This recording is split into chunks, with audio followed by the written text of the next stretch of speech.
오늘 예수님의 재림을 사모하라. 지금 우리는 승리자 예수님을 계속 살펴보고 있습니다. 오늘 6번째입니다. 6번째고 특별히 예수님의 재림. 이 재림과 관련해서는 전에 고린도전서를 강의할 때 잠시 말씀드린 적이 있어요. 그리고 제가 말씀드리지 않아도 대충 어떤 내용일 거다라고 생각을 하실 겁니다. 저는 예수님의 재림, 예수님께서 다시 오신다는 이 사건이 승리자 예수 그리스도 모든 것에 승리를 주시는 그 예수님, 그 최후 승리의 완결판이라고 저는 생각을 합니다. 그 수년 전에 아주 황당한 사건이 있었는데 일명 문경 예수재림 사건입니다. 한 사람이요, 채석장 부근에서 천막을 치고 생활을 했어요. 그가 가지고 있는 돈은 900만 원이 전부입니다. 그래서 900만 원에 있는 통장을 해지해가지고 자기 친형에게 주고, 그리고 일부는 불우이웃돕기 성금으로 보냅니다. 그리고 그 채석장 부근에서 십자가를 제작을 했어요. 설계도로 십자가를 제작을 하고 그것을 세우고 손과 발에 스스로 못을 박고 가시관을 쓰고, 옆구리에는 어떻게 참자국을 냈는지 모르겠지만 참자국도 냈어요. 그렇게 스스로 매달려서 죽었습니다. 그리고 이후에 매스컴이 난리가 났죠. 그래서 그것이 알고 싶다에서도 방영을 했었는데, 그 사람은 늘 자신이 다시 올 재림 예수다라고 주변에 이렇게 떠벌리고 다녔다고 그래요. 그리고 자기가 이제 조금 있으면 십자가에 죽을 건데 3일 후에 부활할 거다, 이렇게 주변 사람에게 말하고 다녔다는 거예요. 그리고 그렇게 이제 십자가에 달려 죽은 지 3일 후에 부활하리라 자신만만했지만 부활했습니까? 부활하지 못했습니다. 그냥 죽었습니다. 나중에 조사해보니까요, 이 사람이 택시기사인데, 택시기사인 김모 씨는요, 평소에 이 사이비 종교에 심취해 있었다고 그래요. 그리고 사망 전후가 부활절이었다는 그런 특징도 또 있습니다. 그러니까 다 맞춘 거죠. 여러분, 사단은 이렇게 우리 정신세계까지 파고들고 이 제대로 된 믿음이 아니면은 이런 망각 증세까지 일으키게 만든다는 겁니다. 세상 사람들이요, 왜 종말론에 빠져들까요? 강렬하고 자극적이어서 그래요. 굉장히 강렬하고 자극적이어서. 이렇게 이해하면 좋을 것 같아요. 여러분, 왜 영화나 드라마를 보십니까? 현실은 답답하잖아요. 맨날 똑같은 일상이고 굉장히 단조로운 것 같은데, 이 영화나 드라마는 어떻습니까? 막 주인공이 다시 살아나고 기가 막히게 말 그대로 드라마틱하잖아요. 그렇기 때문에 이 재미없다고 여겨지는 그 일상에서 뭔가 좀 익사이팅한, 그 뭔가 이런 드라마틱한 일들을 우리가 원하기 때문에 영화 드라마를 많이 보는 거예요. 마찬가지로 사람들이 종말론에 빠져드는 이유는 한마디로 드라마나 영화처럼 굉장히 자극적이고 강렬하기 때문에 그렇습니다. 몇 월 며칠 날 예수님께서 오십니다. 다급하죠. 이제 곧 휴거가 일어납니다. 7년 대환란이 일어납니다. 절대 베리치 받지 마십시오. 뭔가 가슴이 철렁철렁 하잖아요. 그죠? 게다가 쓸데없는 기대감까지 생겨요. 정말 그런 일이 일어날까? 여러분, 지금 한참 그 극성인 이단 신천지도요, 요한계시록이라는 종말론을 가지고 이 교세를 불렸어요.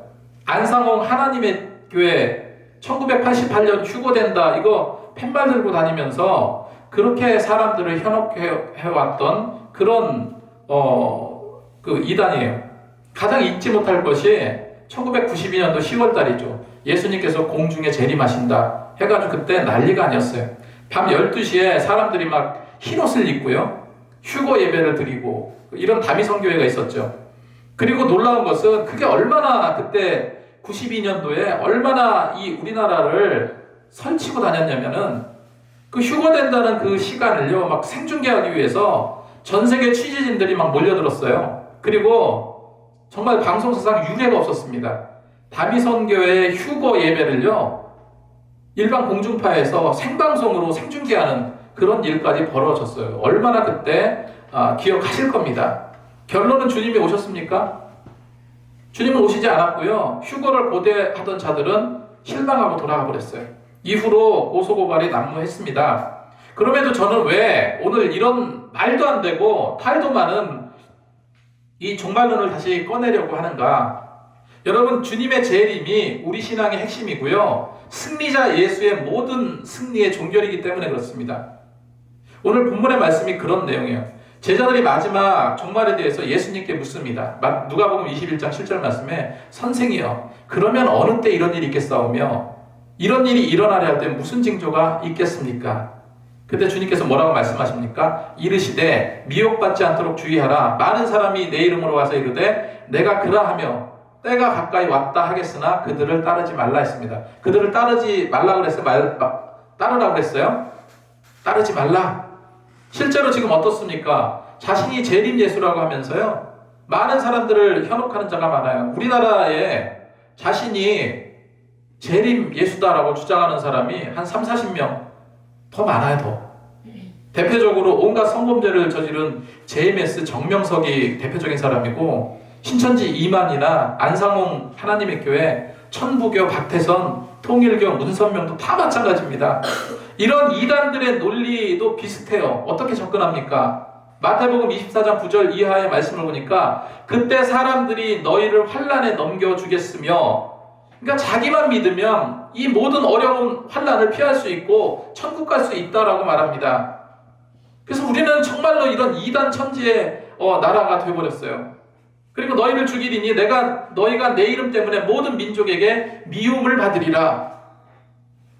예수님은 계속 제자들에게 말씀하십니다. 그때 많은 사람들이 시험에 빠져서 서로 잡아주고 서로 미워하겠으며 거짓 선지자들이 많이 일어나며 많은 사람을 미혹해 하겠으며 불법이 성함으로 많은 사람들의 사랑이 식어지리라.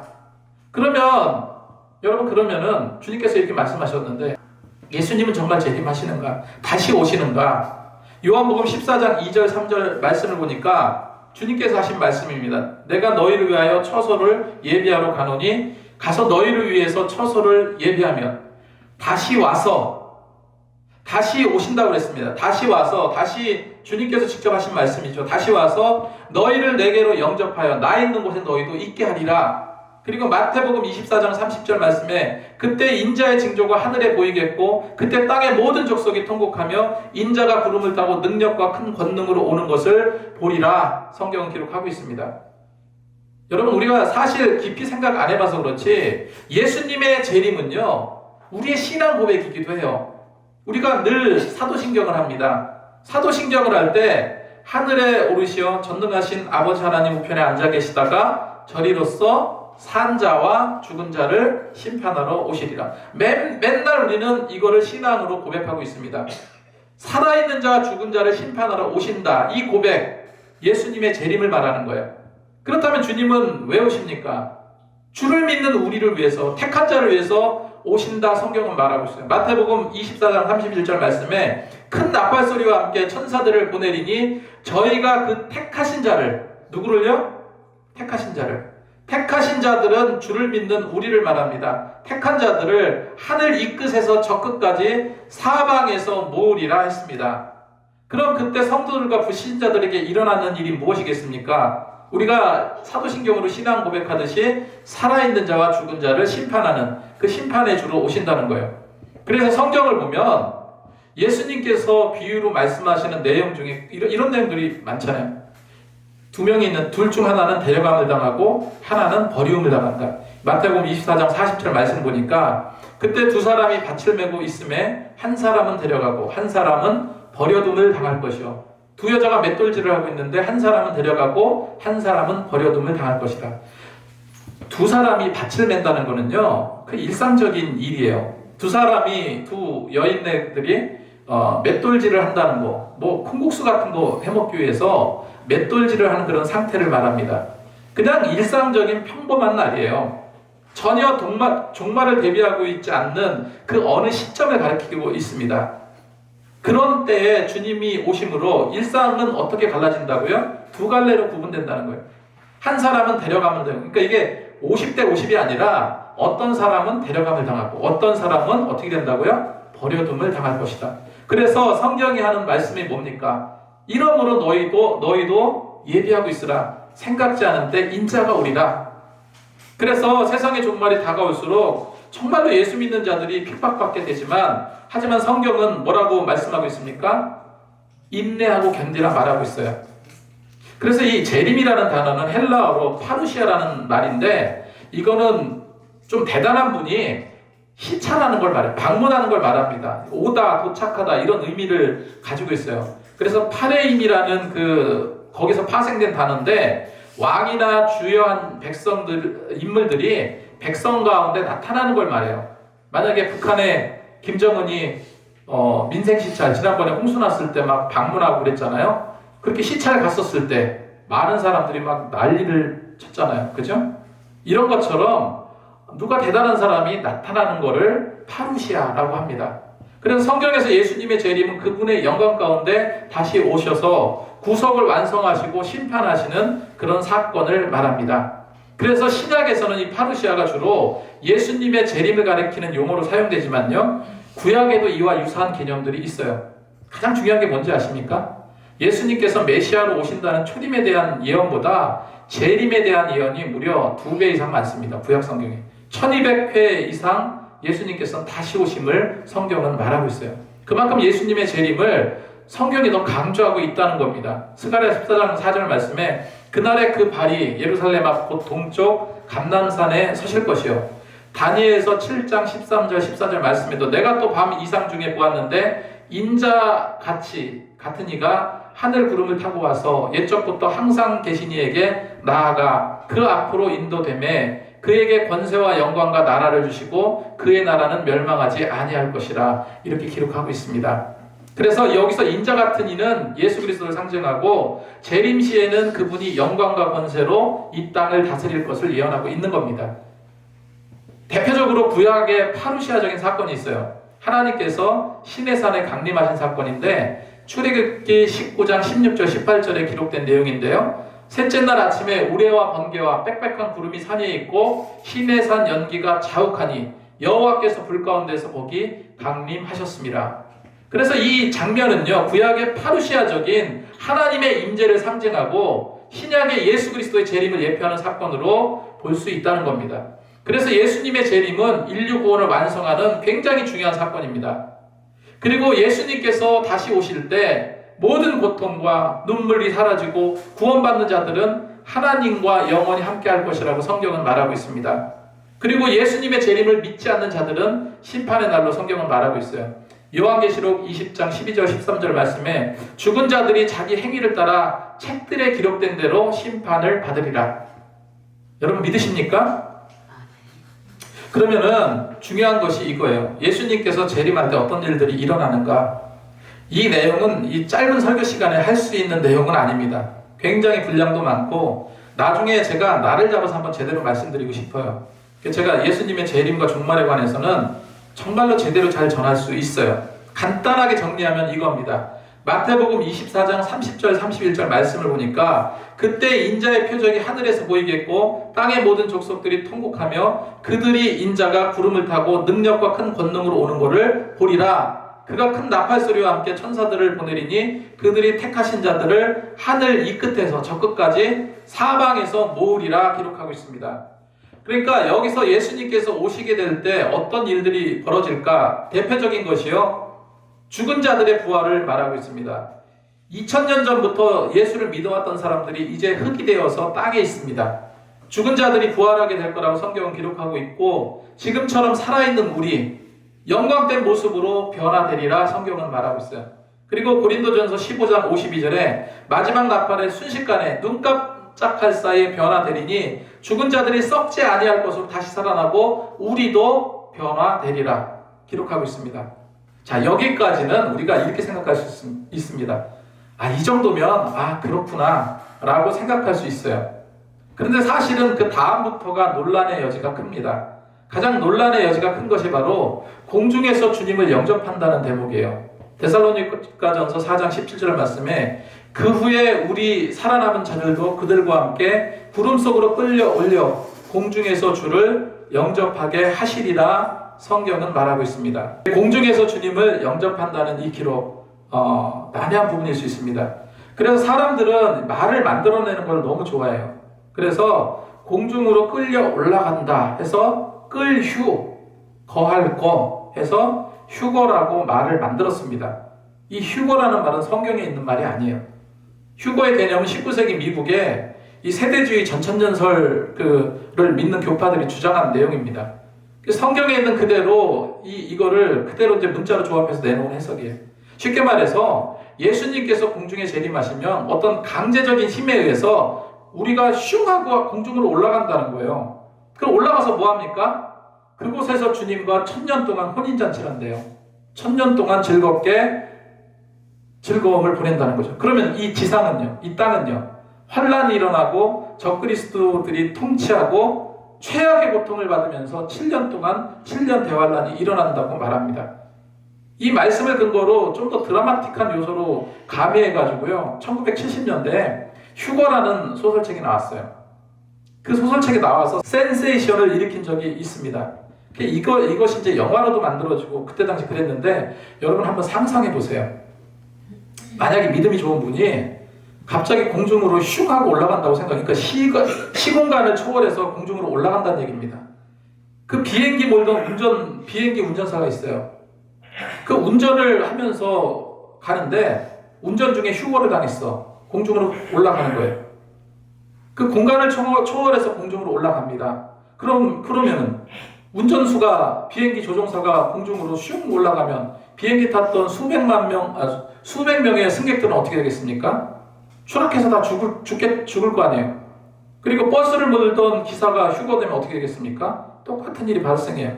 마찬가지로 배나 유람선을 몰던 자가 사라지면 모든 승객들 다 물에 빠져 죽게 될 겁니다.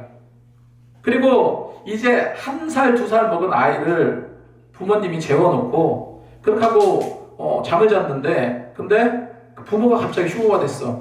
그럼 그 아이는 어떻게 될까요? 이런 처참한 인류 대참사가 일어날까요?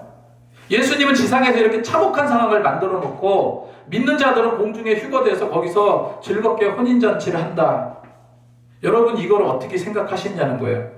이건 성경적인 내용을 그냥 긁어내가지고요, 뭔가 좀 말초신경을 자극해가 정말 상상력의 극치로 만들어낸 거예요. 자료를 검색해 보니까 제가 알고 있는 1970년대 이 휴거라는 소설, 이것 때문에 막 이런 상상이 덧붙여진 거거든요. 그 소설 말고 휴거가 중심이 되거나 배경이 되는 이런 종말 소설이 굉장히 많더라고요. 여러분, 이런 주장과 이런 모든 것이 과연 성경적일까? 많은 성경학자들은 데살로니가전서 4장 17절에 이 말씀대로 물리적으로 이런 사건이 실제로 일어난다 하기에는 성경적인 맥락이 빈약하다고 말합니다. 다시 말해서 우리 교단에서는요, 우리 교단이라고 하면 모든 장로교, 거의 모든 장로교가 다 마찬가지입니다. 이 휴거를 인정하지 않습니다.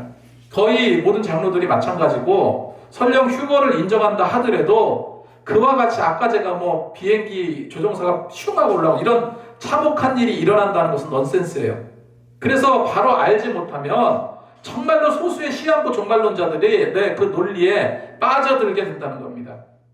공중에서 주님을 영접한다는 거, 이거를 그냥 물리적으로만 해석할 수 없는 부분이에요. 이 공중이라는 것은 아에르라는 단어입니다. 이거는 하늘의 조금 낮은 층을 말해요. 우리가 이제 숨을 쉴 수 있는 그 공간을 말합니다. 근데 이거를 은유적으로 해석하게 되면은 우리가 흔히 공중권세 잡은 자 하면 누구를 말합니까? 마귀 사단을 말하잖아요. 공중권세 잡은 그 마귀 사단의 영향 하에 있는 어떤 공간으로도 이해될 수 있는 부분이에요. 다시 말해서 물리적인 해석 말고 정말로 다양하게 은유적으로 또 구속사적으로 여러 가지로 해석할 여지가 많다는 겁니다. 그런데 이런 예수님의 재림과 관련된 거짓 주장과 음모론이요, 유튜브상에 그냥 널뛰듯해요. 보면 다 비성경적이야. 다 하나도 성경적인 것이 없습니다. 무슨 로스차일드 가문 이야기가 나오고 일루미나티, 프리메이슨 같은 그런 그 음모론을 성경과 접목시켜서 해석하기도 하고요. 그리고 요한계시록에 등장하는 짐승의 표 666, 그래서 이제 특정한 세력이 세상을 지배하고 적그리스도가 오고, 그래서 이런 어떤 종말을 준비하고 있다고 주장을 합니다.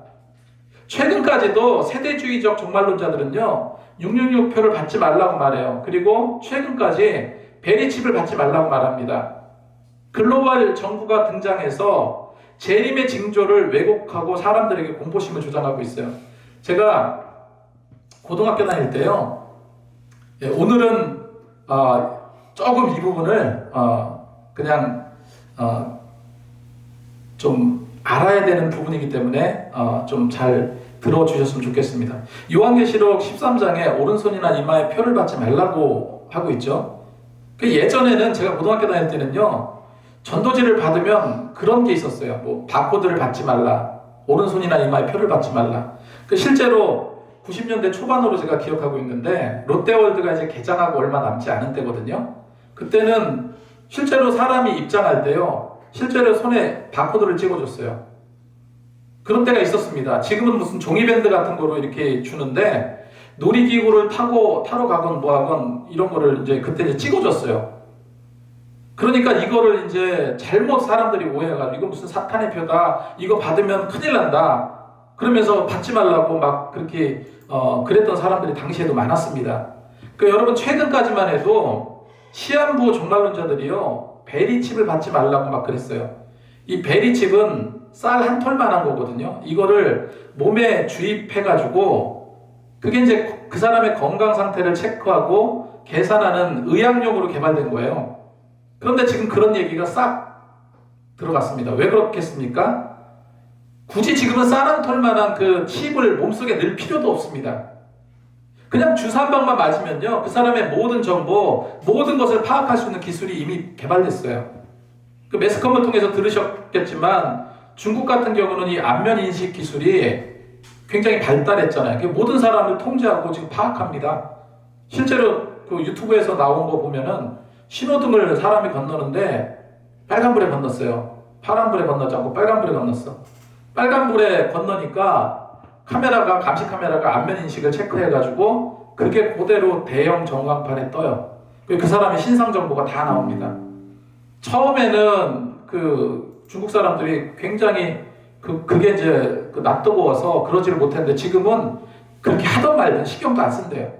그런 시대, 지금 이런 시대입니다. 이런 시대에 쌀 한 톨만한 그거를 몸에 주입해서 그 칩을 받지 말라, 이게 얼마나 구세대적인 이야기냐고요. 여러분, 이런 모든 주장들은요, 완전히 성경과 배치되는 얘기들이에요. 제가 늘상 말씀드리지만은 이런 혼란한 시대에 우리가 준비할 것은 의외로 간단해요. 그냥 열심히 신앙생활 잘하면 됩니다.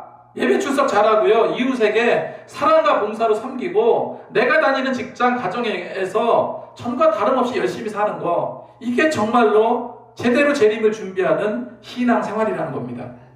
그럼에도 기억할 것이 몇 가지가 있습니다. 이 부분을 여러분 잘 기억하시기 바랍니다. 첫 번째로 뭐냐면, 예수님의 재림은요, 반드시 일어난다는 거예요. 언제 일어나느냐? 정답은 모릅니다. 성경이 그렇게 말하고 있어요. 마태복음 24장 44절에 생각지 않은 때 인자가 오리라.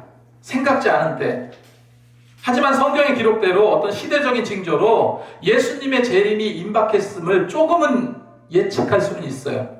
한 가지만 제가 말씀드리면, 지금 이스라엘의 변화입니다. 지금 이란과 헤즈볼라들이 계속해서 미사일을 쏘고 지금 전쟁하고 난리가 아니잖아요. 근데 마태복음 10장에 보면 이런 말씀이 있어요. 이스라엘의 모든 동네를 다니지 못하여서 인자가 오리라. 이스라엘 동네를 다니지 못해서 인자가 온다고 하고 있는데, 복음이 이스라엘을 통해서 왔습니다. 예루살렘에서 복음이 들어오고 유럽을 거쳐서 아시아로 와서 우리나라까지 왔어요. 이제 다시 그 복음이 이스라엘로 들어갑니다. 지금 이스라엘에 예수 믿는 자들이 많이 생겨나고 있어요. 그런 성령의 역사를 통해서 이스라엘에 믿는 자들이 많아지는 그 복음의 충만성이 이루어지기 시작한다면, 그 구원의, 이스라엘의 구원의 숫자가 늘어날, 어느 정도까지 늘어나게 될 때 인자가 오리라 성경은 예언하고 있는 거예요. 그래서 예수님이 직접 하신 말씀입니다. 무화과 나무를 위해 비유를 배우라. 무화과는 이스라엘을 상징하잖아요. 가지가 연하여지고 잎사귀가 내면 여름이 가까운 줄 아나니 너희도 이 모든 일을 보거든 인자가 가까이 이른 줄 알라라고 했습니다. 성경에 뿌리채 뽑혔던 무화과가 잎사귀를 내기 시작하면 여름이 가까이 오듯이, 그래서 이스라엘은요, 예수님의 예언대로 정말로 국가가 뿌리채 뽑혔던 나라입니다. AD 70년 전에 이스라엘은 망해버린 나라였어요. 이스라엘이라는 나라가 역사 속에 사라져버렸습니다. 언제까지요? 2000년이 지난 최근까지요. 그래서 이스라엘이 이제 나라를 잃어버리고 전 세계 흩어져서 살면서 이 디아스포라가 되었어요. 그러다가 히틀러에 의해서 600만이 학살당하기도 했습니다. 그런 탄압과 서름을 겪으면서 이스라엘은요, 시오니즘 운동을 펼쳐서 역사 속으로 사라졌던 그 이스라엘이 1945년도에 생긴 거예요. 여러분, 이게 가능할까요? 전 세계 역사적으로 2000년 동안 나라가 없어졌다가 그 나라가 2000년 후에 다시 생긴 그런 예가 없습니다. 이스라엘 말고는. 그래서 이건 이스라엘의 독립 이후에 예수님의 말씀대로 여름이 가까워진 징조고 우리는 그 정도만 알면 된다는 거예요. 그래서 분명 그때와 그 시는 아무도 모르고, 하지만 성경은 말하고 있죠. 마태복음 24장 42절에 그러므로 깨어 있으라, 어느 날에 너희 주가 임하는지 너희가 알지 못함이라 기록하고 있습니다. 근데 성경에서 누가 세워봤는지 모르겠지만 성경에서 우리 인간에 대한 하나님의 약속이 32,500가지래요. 32,500가지라고 하는데 이 많은 예언들이 하나도 예외 없이 다 이루어졌습니다. 그 32,500개의 약속 중에 하나가 재림이에요. 아직 이루어지지 않은 유일한 것이 바로 예수님의 재림입니다. 이전 것들이 다 이루어졌듯이 이 예수님의 재림 역시도 반드시 이루어질 것이라는 사실입니다. 성경 민수기 23장 19절 말씀을 보면은 하나님은 사람이 아니시니 거짓을 하지 않으시고 인생이 아니시니 후회가 없으시도다. 어찌 그 말씀하신 바를 행하지 않으시며 하신 말씀을 실행하지 않으시랴, 이렇게 기록하고 있어요. 그래서 하나님의 약속은, 그 신실한 약속은 반드시 이루어질 겁니다. 여러분, 교회가 무엇입니까? 교회 생활은요, 완전 천국 생활을 배우는 곳이에요. 천국 생활의 모형입니다. 어찌 보면 우리는 앞으로 이제 천국 시민으로 살아가게 될 텐데 그 천국 시민으로 살아가는 방법을 배우고 연습하는 곳이 교회입니다. 그래서 우리는 궁극적으로 천국 시민으로 훈련받는 곳이 교회예요. 분명 예수님은요, 이 아름다운 천국으로 우리를 이끌기 위해서 교회에서 아름답게 그런 모습을 완성해 나가실 거라고 저는 생각해요. 엊그저께 그 유튜브를 보는데 하늘궁의 허경영에 대한 영상을 잠깐 봤는데, 뭐 허경영을 외치면 병이 떠나가고 몇 달 동안 썩은 우유를 마시면 병이 낫고 뭐 피부도 좋아졌대요. 사람들은 그렇게 우매합니다. 그냥 그대로 따라해요. 왜 이렇게 우매할까? 왜 이렇게 어리석을까? 여전히 똑같은 걸로 사기를 치는데 여전히 속아 넘어갑니다. 여러분, 이런 사람들 덕분에 지금 허경영은요, 떼돈을 벌고 있어요. 떼돈을. 이런 허탄한 시대에 속임수에 빠지지 말고 정말로 정신 바짝 차리고 예수님 잘 믿어야 될 줄로 믿습니다. 두 번째로, 세상의 모든 사람이 예수님의 재림을 두 눈으로 보게 될 겁니다. 한번 따라하겠습니다. 예수님의 재림을 두 눈으로 보게 될 거다.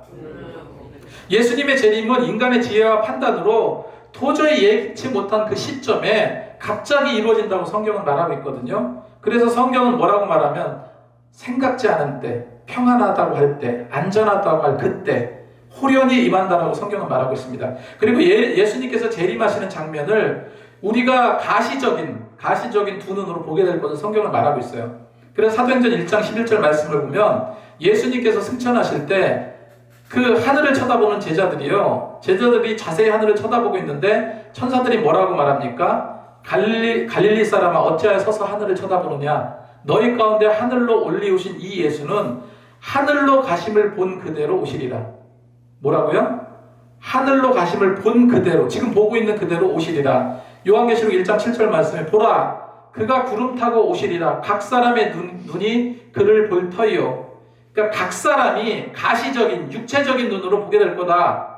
근데 여기서 그 각 사람이라는 말이 그 원어적으로 우리가 정말 중요한 말이에요. 이 각 사람이라는 말은요, 헬라어로 파스모프탈모스라는 단어예요. 이건 뭐냐면요, 각이라는 말은 모든이라는 뜻이거든요. 모든. 그러니까 모든 사람이 개별적으로 보게 된다는 그 단어입니다. 각 사람이라는 말이에요.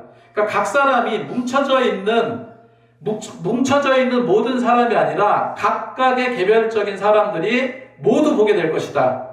이건 무슨 얘기입니까? 전 세계 사람들이 자기가 살고 있는 곳에서 다 본다는 거야. 지금 한번 상상해 보세요. 지금 이 성경이 쓰여진 거는요, 2000년 전에 쓰여진 책이에요. 그때 사람들은 이 사실을 믿을 수 있었을까요?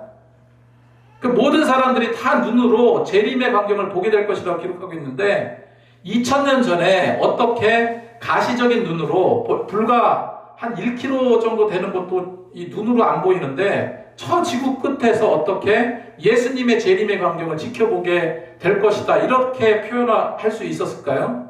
그래서 성경 말씀이 놀라운 겁니다. 그때는 말이 안 되는 말이었어요. 그때는 말이 안 되는 표현일지 모르지만은, 하지만 어떻습니까? 지금은 가능해요. 예수님께서 물리적으로 세상에 재림하신다면요, 우리는 동시 생중계로 TV나 유튜브나 전 세계 어느 곳이든지 그 광경을 볼 수 있습니다. 뭐 하나 특별한 뉴스거리가 뜨면요, 어떡합니까? 방송이 난리가 나잖아요. 특별히 뭐 유튜버들 가만히 있겠습니까? 그런 일들이 일어나면. 그래서 성경 말씀은 살아있고 운동력이 있는 성령의 감동으로 기록된 책이라는 것을 여러분 믿으시기 바랍니다. 분명히 예수님께서는 장소적인 제한을 받지 않으시고 오신다는 거예요. 그래서 한마디로 정리해서 말씀드리면, 자, 예수님의 재림은 은밀하거나 교묘한, 그리고 모호하거나 아리송한 형태로 재림하지 않습니다. 번개의 섬광처럼 분명하고 단호하고 엄격한 방법으로 모두가 공히 인지할 수 있는 모습으로 나타나신다는 이 문장이 성경에 있는 내용을 정리한 거예요. 자, 이제 마지막입니다. 최후 승리 얻을 때까지 우리는요, 이 믿음을 지켜야 될 줄로 믿습니다. 저는 한 번도 성지 순례를 간 적이 없습니다. 근데 꼭 가보고 싶어요. 특별히 바울의 선교 여정을 가보고 싶은데, 그 중에 특별히 바울의 흔적이 남아있는 두 장소는 꼭 가고 싶어요. 그 두 장소가 어디냐면, 첫 번째가 이 성경에 이제 사도행전에 이런 내용이 나오거든요. 바울과 선교팀이 배를 타고 아소라는 동네에 가기로 했는데, 바울은 그때 뭐라고 이야기하냐면, 너네들 먼저 가라. 나는 혼자 걸어서 아소까지 가겠다 하면서 바울이 아소까지 걸어갑니다. 그게 이제 사도행전 20장에 나오거든요. 그게 어느 정도 길이냐면 대략 한 30-40km 된다 그래요. 그러니까 여기서 일산 정도 되는 거리입니다. 그런데 왜 바울이 혼자 걷고자 했을까? 많은 성경학자들이 그 도보길이 너무나 경치가 아름답대요. 너무 경치가 좋아서 바울이 자연을 감상하면서 아름다움을 만끽하면서 혼자 묵상하면서 걷기를 원했던 것이다, 이렇게 주장을 합니다. 그리고 두 번째로 가고 싶은 곳이 바울이 숨겨당한 로마 감옥에 가고 싶어요. 실제로 그 감옥을 볼 수 있다고 하더라고요. 바울은 자신이 사형당하게 될 때를 알았습니다. 그래서 디모데후서 4장 6절 말씀을 보면 바울은 이렇게 말하죠. 나의 떠날 시각이 가까웠도다. 나의 떠날 시각이 가까웠도다. 그래서 바울이 갇혔던 이 감옥이 얼마나 겨울이 되면 추운지 그냥 뼛속까지 추위가 파고들 정도로 그렇게 힘들다고 그래요, 그 감옥이. 그래서 바울은 겨울이 오기 전에 그 감옥에 갇혔을 때 디모데에게 너는 어서 속히 내게 오라, 그러면서 드로아의 집에 가보면 거기 내가 입고 있었던 겉옷이 있는데 그 겉옷을 좀 가지고 와라, 이렇게 말하기도 하고요. 가죽 중에 쓴 그 책을 가져와라, 성경책이겠죠. 그걸 좀 가지고 오라, 이렇게 기록이 나와 있어요. 그래서 바울이 마지막까지 영적 아들인 디모데와 함께하고 싶었던 겁니다. 우리가 가야 할 길은 바울과 같이 험난한 여정이 아닐지 몰라도요, 그가 그 힘든 고통 가운데서 쏟아낸 뼛속 깊은 곳의 그 장엄한 고백, 그 장엄한 고백이 우리의 고백이 되기를 소망합니다. 그래서 우리는 거기에 귀를 기울였으면 좋겠어요. 디모데후서 4장 7절 말씀, 나는 선한 싸움을 싸우고 나의 달려갈 길을 마치고 믿음을 지켰으니. 선한 싸움을 싸우고 나의 달려갈 길을 마치고 믿음을 지켰다. 이런 고백을 우리가 가졌으면 좋겠고, 이런 최후의 승리를 얻기까지 정말로 선한 싸움을 싸우며 열심히 주를 향해 달려나가는 저와 여러분이 되시기 바랍니다.